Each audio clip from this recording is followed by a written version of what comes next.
మీలో ముగ్గురికి విడివిడిగా 3 లక్షలు ఇచ్చాను. అవునా అమ్మమ్మ? ఆ డబ్బుతో మీరు ఏదైనా ఏర్పాటు చేసుకోవచ్చు. పార్వతమ్మకు ఊర్లో ఒక పెద్ద పాత భవనం, కొంత పొలం ఆస్తిగా ఉండేది. పార్వతమ్మ ముగ్గురి కోడల్ని పిలిచి ఇలా అంటుంది: మీ ముగ్గురికి విడివిడిగా 3 లక్షలు ఇస్తాను. ఆ డబ్బుతో మీరు ఏడాదిలోపు ఏదైనా వ్యాపారం చేసి అభివృద్ధి చూపించాలి. ఎవరి వ్యాపారం లాభసాటిగా నీతిగా ఉంటుందో వారికి ఈ ఊరిలో ఉన్న పాత భవనం రాసి ఇస్తాను. ముగ్గురు 3 దారులు ఎంచుకుంటారు. పెద్ద కోడలైన సుమతి ప్లాన్ ఒక కిరాణా షాప్ పెట్టింది.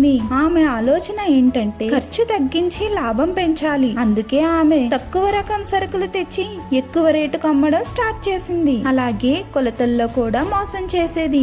రూపాయి పోచేస్తేనే కదా ఆస్తి దక్కేది అనే ఆలోచన చేసింది. రెండవ కోడలు రమ్య ప్లాన్ ఏంటి అంటే ఆమె ఒక ఫ్యాన్సీ మరియు బ్యూటీ పార్లర్ పెట్టింది. ఆమె చాలా తెలివిగా ఊరి ఆడవాళ్లను మాటలతో మాయ చేసేది. మొహం మీద నవ్వు ఉంచి లోపల మాత్రం కుతంత్రంతో పాత స్టాక్ న్యూ స్టాక్ లా చేసి అమ్మేసేది. తక్కువ కాలంలో ఎక్కువ డబ్బు సంపాదించడమే ఆమె లక్ష్యం. మూడవ కోడలు వాణి ప్లాన్ ఏంటంటే ఊరి ఆడవాళ్ళందరినీ పిలిచి మన ఊర్లో పండే మిరపకాయలు, పసుపు, ఊరగాయలను బ్రాండింగ్ గా చేసి అమ్మేది. మహిళలకు ఉపాధి కల్పించేది. ఆమెకు లాభం తక్కువగా ఉన్న క్వాలిటీకి మాత్రం ప్రాణం పోయినా వదలదు. ఏడాది గడిచింది. పార్వతమ్మ ముగ్గురిని పిలిచింది. పెద్ద కోడలు: అత్తయ్య గారు, ఇదిగో నా లాభం 5 లక్షలండి. కానీ ఆమె కొట్టుకు వెళ్తే మోసకారి కొట్టు అని అందరూ తిట్టుకుంటున్నారు. రెండో కోడలు: నేను 6 లక్షలు సంపాదించానండి. కానీ ఆమె అమ్మిన క్రీముల వల్ల కొందరికి స్కిన్ ఎలర్జీ వచ్చి ఊర్లో గొడవ జరుగుతుంది. ఇక మూడవ కోడలు: అత్తయ్య గారు, నా దగ్గర కేవలం 3 లక్షలే ఉన్నాయి అంది. పెద్ద కోడలు రెండవ కోడలు నవ్వు తక్కువ లాభం వచ్చింది అంటే ఓడిపోయినట్టే కదా, భవనం మాలో ఒకరికి ఇచ్చేయండి అన్నారు. అప్పుడు పార్వతమ్మ ఒక బాక్స్ తీసి వాళ్ళ ముందు పెట్టి అందులో